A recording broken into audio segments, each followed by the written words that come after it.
Mesdames et messieurs, merci pour vos suffrages renouvelés à la revue d'actualité au sommaire de cette édition. Le samedi 6 janvier dernier a eu lieu la 16e édition du pèlerinage national Raymond Alter au noviciat marianiste Notre-Dame del Pilar dans le diocèse de Yopougon. Une rencontre marquée par des temps de louanges, d'adoration, d'enseignement et la messe. Et puis le vendredi 5 janvier dernier, la part belle a été faite aux retraités des secteurs publics et privés, ainsi qu'aux personnes du troisième âge de la paroisse Sainte-Famille de la Riviera 2. Ce, à travers une conférence avec des spécialistes portant sur leur prise en charge après leurs années de service. On en parle dans quelques instants.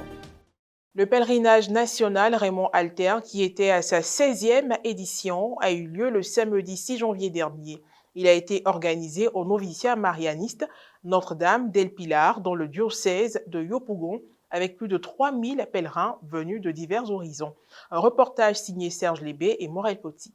La 16e édition du pèlerinage national Raymond Alter s'est tenue le samedi 6 janvier dernier dans le diocèse de Yopougon, précisément au noviciat marianiste Notre-Dame del Pilar. Une rencontre hautement spirituelle qui a eu pour thème Père Raymond Alter, fils de Marie, serviteur de Dieu, laquelle a permis aux nombreux pèlerins de vivre l'expérience de celui qui était considéré comme un homme de foi et du renouveau charismatique. Le pèlerinage a enregistré la participation du père Norbert Éric Abécon, curé de la paroisse Saint-Jacques des Deux-Plateaux, père Éric Narcisse Zounon, aumônier national du renouveau charismatique, d'autres prêtres, des religieux et religieuses et de nombreux marianistes. Avant le début de la prière, chaque pèlerin s'est recueilli sur la tombe du père Raymond Alter pour prier et y déposer des gerbes de fleurs. Jésus, il est toujours là à travers son serviteur, le défunt père Raymond Alter. Je sais qu'il va se manifester encore à travers cette 16e édition de ce pèlerinage national. Prière, récitation du chapelet, enseignement, louange, adoration, suivi de la messe, on meuble ce grand rassemblement national. Au cours de l'enseignement, le père Hervé Dagbo, vice-maître du noviciat, a développé le thème central « Père Raymond Alter, fils de Marie, serviteur de Dieu ». Laissez-vous aimer par le Seigneur. Et si vous ne guérissez pas immédiatement, sachez que tout a du prix de votre vie, si c'est vécu pour la gloire de Dieu. Quand le père Raymond Alter a fait sa formation au collège de Belfort, en France, jusqu'au niveau baccalauréat, il va s'affronter à des jeunes de son âge qui n'ont pas fait les mêmes choix que lui. Et très vite, il découvrira comment il doit se comporter, mais aussi vivre un véritable combat spirituel. Quant au père Norbert Éric Abécon, curé de la paroisse Saint-Jacques des Deux-Plateaux, s'exprimant sur la question de l'intercession, a d'abord rendu un vibrant hommage à l'illustre disparu. Le père Raymond Alter est un homme d'écoute, un prêtre d'écoute. Donc aujourd'hui, par son intercession, quels sont les cris du monde? On nous dit dans la Bible que dans Rama, c'est Rachel qui pleure ses enfants. Elle ne veut pas être consolée parce qu'ils ne sont plus. Mais le cri de Rachel qui a perdu ses enfants, c'est aussi le cri de toutes ces femmes à Gaza, en Israël, au Soudan, au Mali, dans le Sahel, au Burkina, même ici en Côte d'Ivoire. Et le père Raymond Alter nous invite à être très attentifs, lui qui est resté attentif aux hommes. Par la suite, l'ancienne responsable diocésaine du renouveau charismatique, Delphine Varlet, a mis l'accent sur la repentance et a rendu un témoignage sur le père Raymond Alter. J'ai rencontré le père Raymond Alter en 1993. Je venais juste de rentrer au renouveau charismatique. Et ce que je peux dire de lui, c'est que il m'a imposé les mains à plusieurs reprises, surtout dans les songes. Je me souviens que 2 jours auparavant, j'avais fait un songe et quelqu'un était venu me frapper à la colonne vertébrale. Je criais, je suis perdu, je suis paralysé. Et dans le songe, je vois Père Raymond Alter qui vient, qui m'impose les mains. Il y avait comme une sorte de courant de chaleur qui m'a traversé. S'en est suivi la célébration eucharistique présidée par le révérend père Éric Narcisse Zounon, aumônier national du renouveau charismatique. Dans son homélie, il a invité le peuple famille de Dieu à accueillir véritablement le Seigneur dans la vie de tous les jours. Quiconque veut la vie doit rencontrer Jésus-Christ de Nazareth.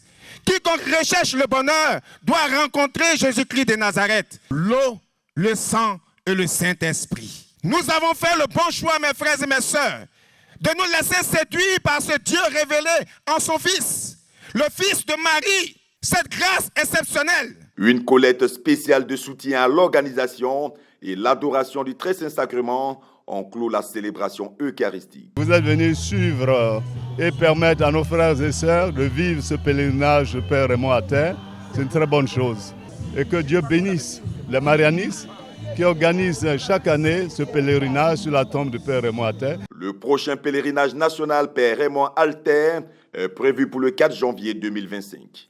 Tout autre sujet à présent, les retraités des secteurs publics et privés ainsi que des personnes du troisième âge de la paroisse Sainte-Famille de la Riviera 2 ont été entretenus sur les prestations de l'IPS SEGRAE et la CNPS au cours d'une conférence le vendredi 5 janvier dernier. Une activité qui s'inscrivait au programme de la semaine paroissiale des aînés initiée par l'équipe presbytérale en collaboration avec l'ONG Prévoyance. Reportage Frédéric Monet, commentaire Maria Bissier. Bien vieilli est une grâce de Dieu.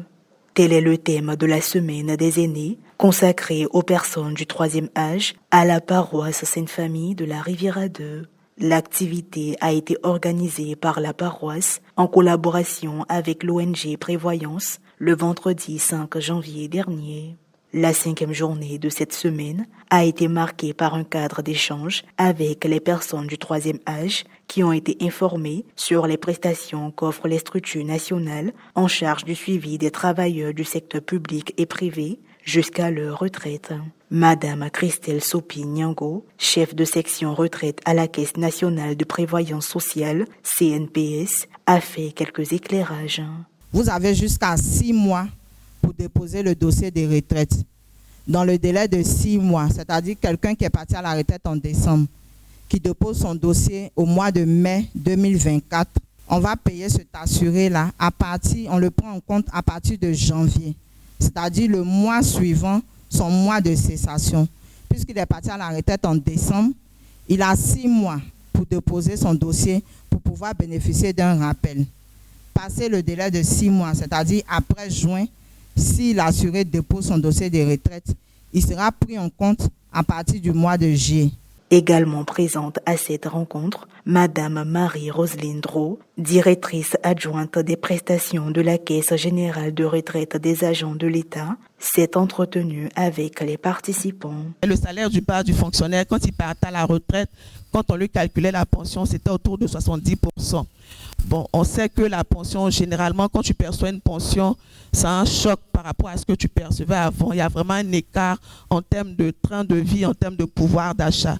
Donc, la pension complémentaire, c'est vraiment un effort qu'on demande à l'assuré, on dirait aux fonctionnaires et agents de l'État, de pouvoir lui-même, à un moment donné, participer, on va dire, à bonifier sa vie après cessation d'activité. Par la suite, les deux intervenantes ont répondu aux questions du public.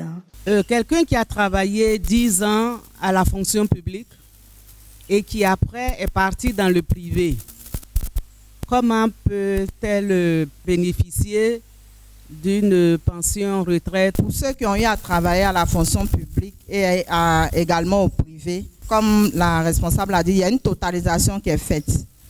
Mais ça sera selon l'endroit où la personne a terminé. Si la personne a terminé à la fonction publique, c'est au niveau de la fonction publique que la personne dépose le dossier. Et ça va comprendre et la période CNPS et la période SEGRAE.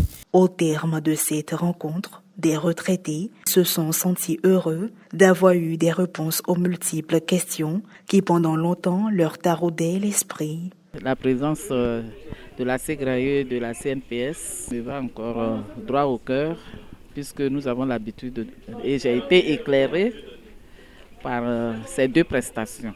C'est dans le souci d'instaurer une pastorale consacrée aux personnes du troisième âge que la Semaine des aînés a vu le jour à la paroisse Sainte-Famille de la Riviera 2 qui abrite la première édition.